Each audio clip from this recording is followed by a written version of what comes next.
At least 400 people are trapped in Milford Sound after heavy floodings cut off the only road out. A state of emergency has been declared in Milford, Te Anau and Manapuri. Locals say they have never seen rain like it.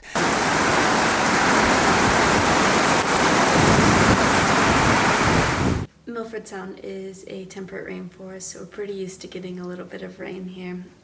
Annually we get about 6.5 meters to 21 feet. The day the flooding happened in Milford, I went to work in normal summer gear, no rain jacket, no waterproof shoes, because it just seemed like a normal rainy day to me and I thought it might pass. Unfortunately it didn't, but we started sitting up the boats like everything was a go. Over the radio we heard our head skipper come through saying that we might not have our first cruise just because the road had just closed and not very many customers had gotten through. Now looking at the wind, it was really starting to pick up and we were all thinking like, man, I hope we don't have to cruise because it's going to be a hard cruise basically. But we continued setting things up just because we didn't know what was going to happen. Within about 2 minutes they said, okay, we're not cruising, just kind of forget about it, but stay on the boat because the weather is getting really sort of dangerous and it's the safest place to be, so just stay on the boat. And so yeah, we just stayed there, kind of started looking around, and that's when we started to notice all the water just flooding through the terminal. Within 5 minutes of our last call, the skipper called again and was very urgent, saying, get off the boat right now because it's very dangerous. Our boat was parked right next to the mountain where it's typical for rock slides to happen, so all of us, we didn't have very much time to grab anything, so we just grabbed whatever we could see, got off the boat within just a couple of seconds. And already there was just a massive river coming through the part of the terminal that we would cross to get to basically safer ground, higher ground. And because I had no waterproof shoes or anything, our head skipper gave me a piggyback ride across this water. He's a very, very tall guy and it was coming up to knee height or even a little bit above that, which is pretty scary. But our team luckily had gotten out right before it got even higher, so all of us after a couple of minutes crossed this river and we're heading into the van that our other teammates had brought down to evacuate us. Everyone just started playing games, just hunkering down because again we're very used to road closures and kind of these little things because the weather is so temperate here.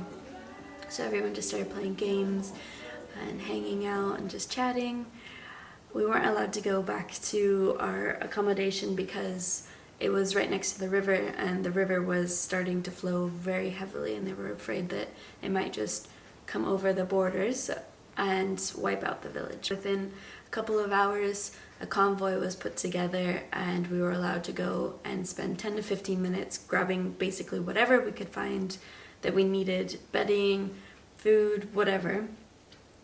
Because they didn't know where we were going to sleep that night. We didn't know if the storm was going to get even bigger, what was going to happen.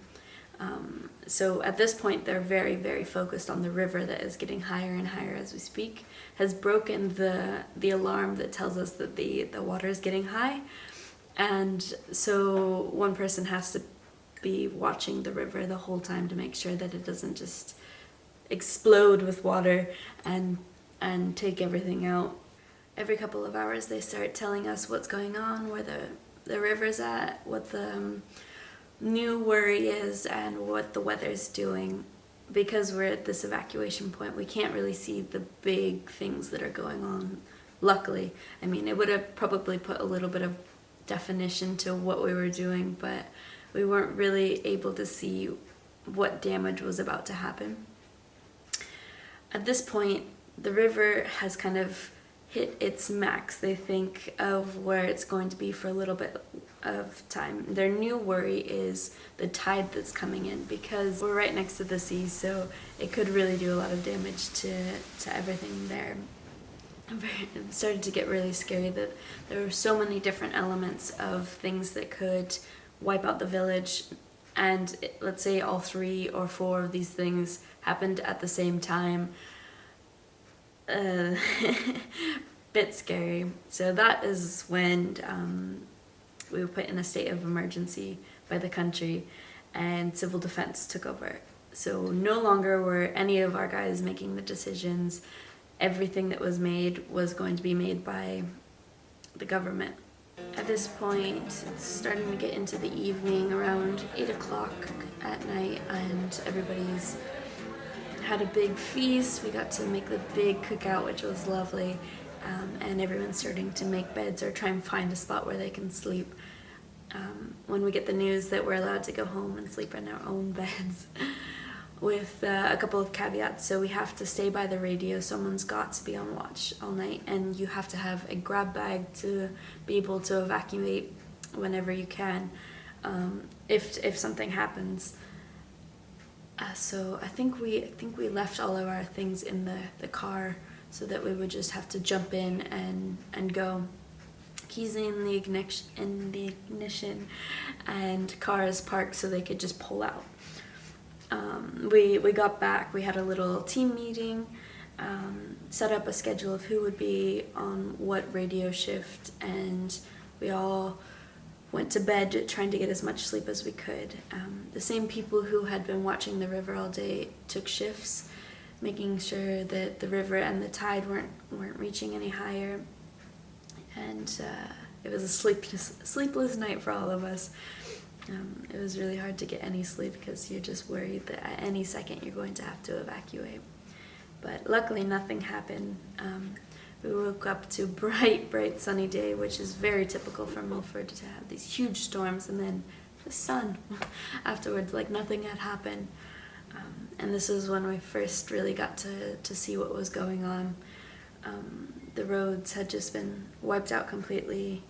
All we could hear were helicopters flying all over. It smelled like just petrol everywhere because they were just swarming the whole area, trying to get a good idea of what had been destroyed and how much water had come through here. Like, again, 6.5 meters, 21 feet. That's a lot of water in a year, but we got 1.5 meters of rain within 48 hours. We were all kind of volunteering to do whatever we could to clear out all the debris that had just run all over the roads down here. Where the main damage was up the road, so there's only one road coming into Milford, and it had been destroyed. Bridges have been taken out. Lots of things had happened. It was quite dangerous, especially for any hikers that had been up there, which luckily everyone got away safe, but there were some people who were in cabins that had just been wiped out. It was pretty scary. So here in Milford, we do a 10-day shift, or we used to at least. We're 10 days on, 4 days off, and because we're 2 hours from the closest city, we have to bring in all of our food.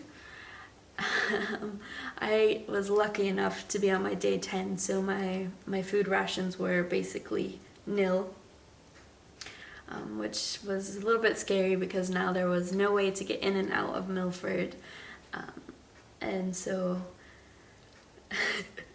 not a great position to be in when you know that you're going to be trapped in here for quite some time. But luckily everyone was super nice, and we just started having big family meals. Everybody would pool together all the food that they had, and we would just cook out, which ended up being one of the nicest things ever. And we got to do some missions, some little treks and stuff like that. Once we found out everything was safe and good to go, we got to just hang out with each other, which was absolutely lovely. And yeah, such a great time. In the end, we did, after they cleared the runway for being good to go, we got to fly out to the real world after about 10 days of being in here trapped. We got the opportunity to leave, which was really nice and kind of weird to see what the real world was like after the huge event. We were all excited, super excited to get back to normal, and within a couple of weeks, COVID hit. So we put back into lockdown, but something we were used to now, because we had just spent several weeks kind of going through this extreme isolation from the rest of the world, because you could only get in and out of Milford at certain times. So yeah, it's been a bit of a rough patch for anyone working down here, because we haven't exactly worked a normal schedule for a long time. Yeah, so when COVID hit, it was just like, whoop, back into lockdown. Next week I'm gonna do a little video about what it's like to live in Milford, maybe more on the side of what we do here with the cruises and what it's actually like in Milford, because you've seen the stormy side now, but maybe I can show you a little bit of the bright and sunny day, because it's beautiful and so different. Feel free to subscribe and like, and I'll see you in the next one. Thanks, guys.